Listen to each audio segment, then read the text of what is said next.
Assalamualaikum warahmatullahi wabarakatuh. Perkenalkan, nama saya Muhammad Dwiki Putra Sanjaya. Kami dari kelompok 3 akan menyelesaikan tugas final kami. Perkenalkan, nama saya Muhammad Arif Kadri dengan NIM 60900 122 025. Saya atas nama Adam Heril dengan NIM 60900 122 043. Perkenalkan, nama saya Abdul Wahid dari kelompok 3.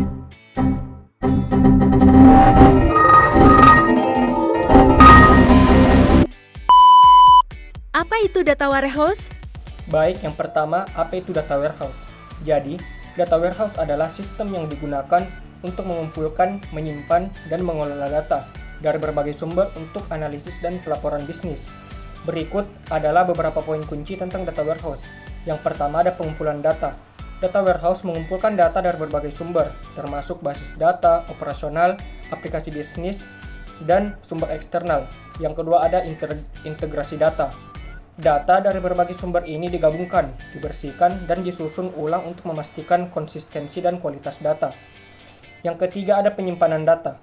Data yang telah diintegrasikan disimpan dalam bentuk yang terstruktur dalam data warehouse, seringkali dioptimalkan untuk query dan analisis. Yang keempat ada OLAP atau Online Analytical Processing.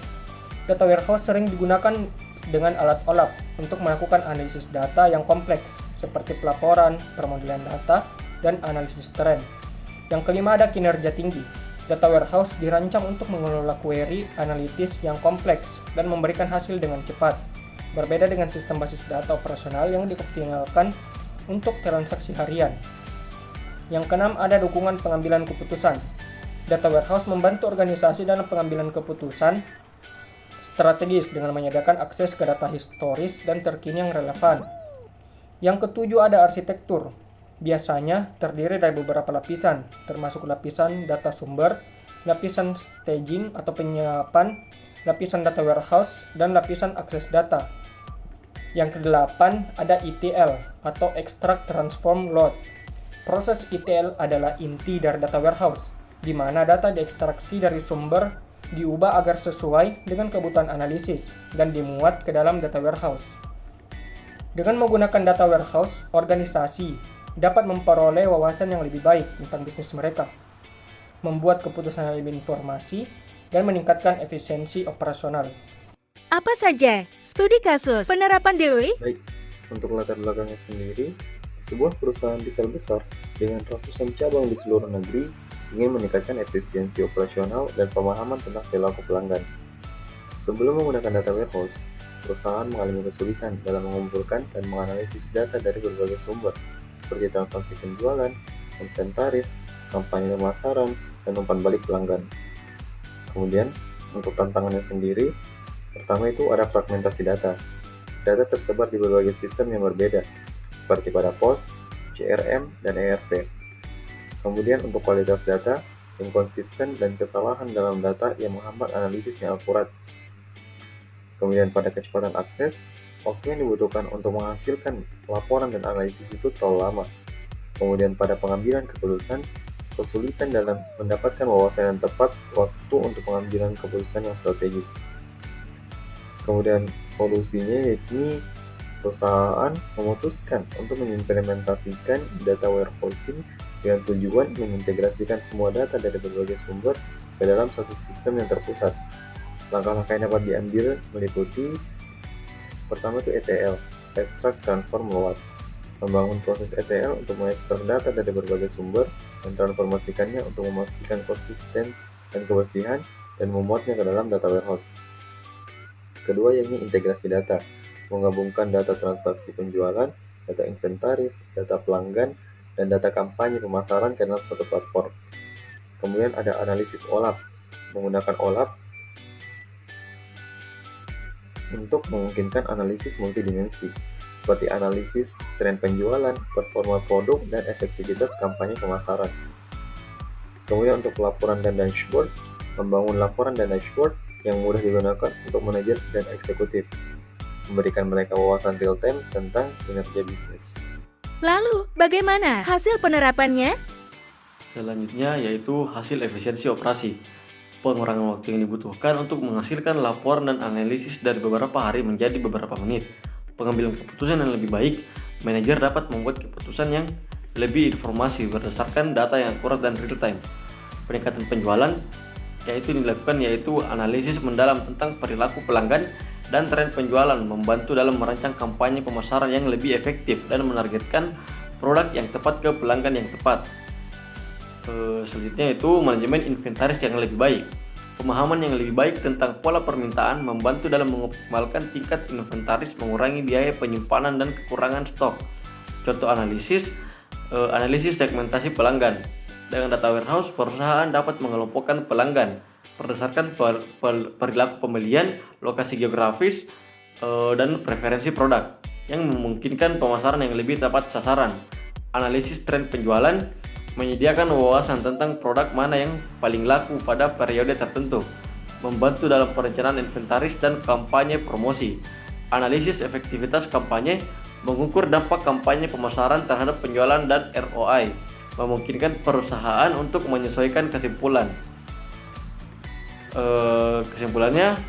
menyelesaikan kesimpulan terhadap apakah strategi pemasaran mereka efektif atau tidak.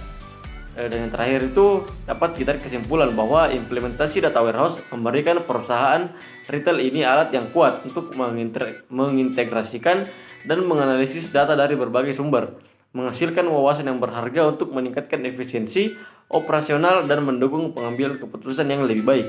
Sebagai hasilnya, perusahaan dapat lebih responsif terhadap perubahan pasar dan kebutuhan pelanggan, meningkatkan kinerja keseluruhan bisnis mereka.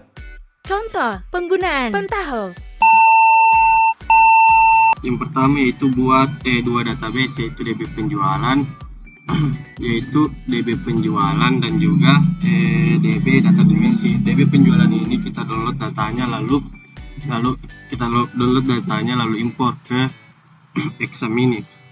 Dan yang pertama yaitu operasinya di sini kita buat seperti gambar yang tertera pada gambar di sini yang sesuai juga dengan modul yang step pertama yaitu kita buat tabel input, kita hubungkan ke stream lookup dan kita buat tabel input 2, kita hubungkan juga di stream lookup ini kita hubungkan dengan constant file, dan constant file ini kita hubungkan lagi ke ada di sequence lagi kita hubungkan ke select values kita hubungkan ke tabel output, di mana saya juga telah menyusun beberapa penjelasan terkait itu, yaitu pada tabel input MS karyawan masukkan kolom yang sesuai dengan database serta buat connection lalu oke.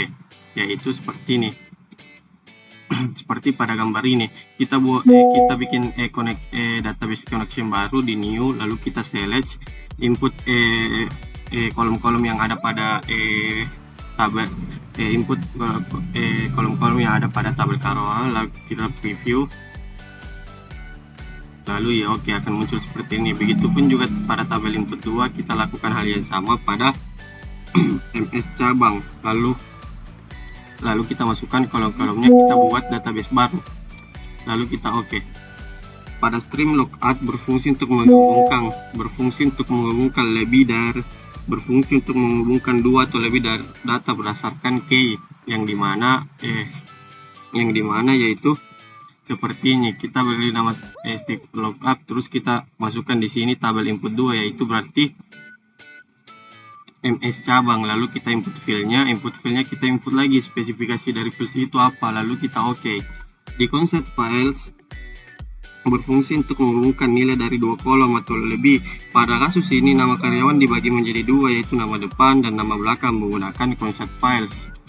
Kita klik dulu dengan target filenya, yaitu nama lengkap karyawan, dan filenya itu nama depan dan nama belakang. Lalu kita oke. Setelah itu kita ada sequence.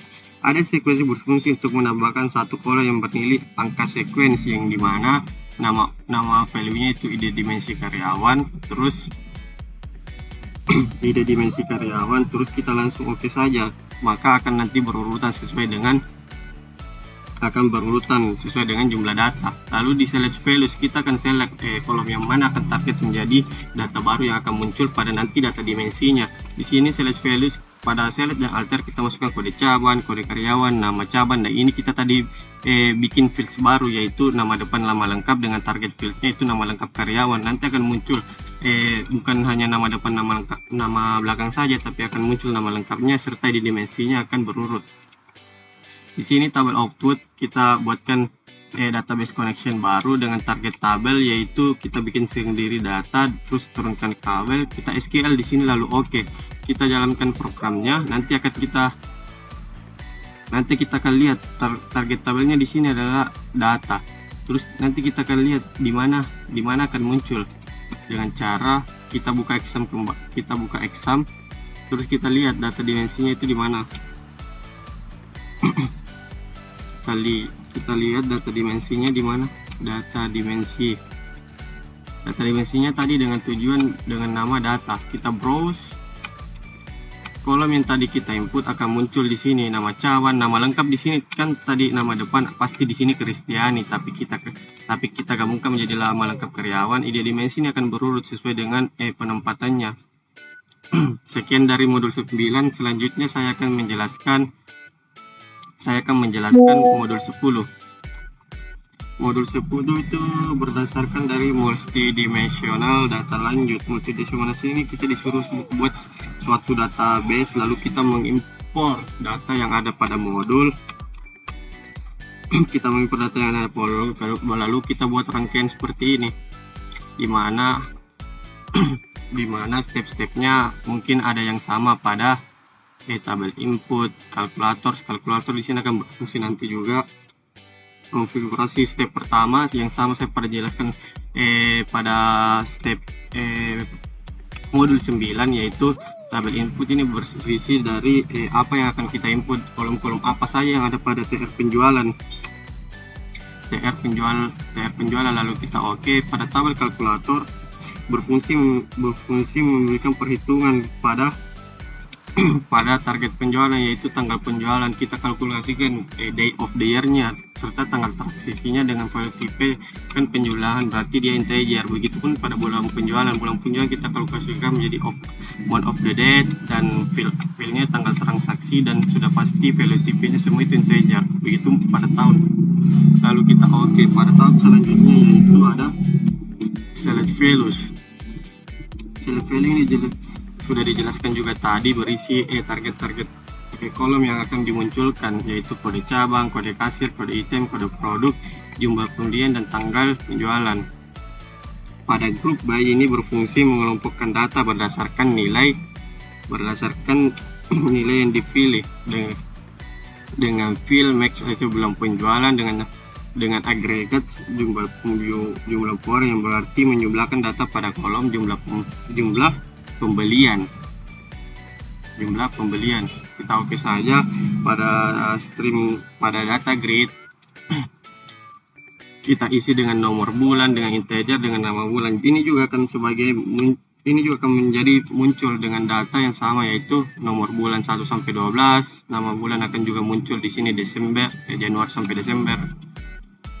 Kita stream lookup itu sama yang kayak tadi yang sudah saya jelaskan.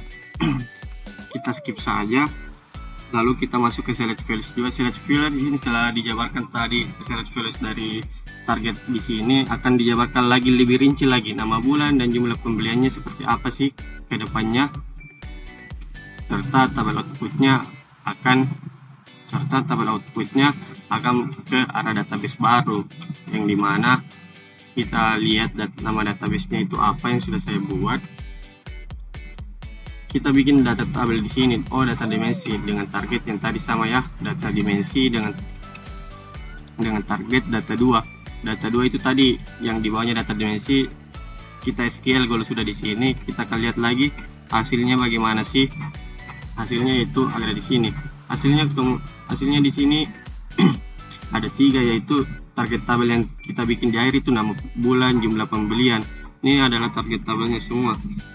Sekian hasil dari presentasi multidimensional data lanjut dan multidimensional data. Terima kasih sebelumnya. Assalamualaikum warahmatullahi wabarakatuh.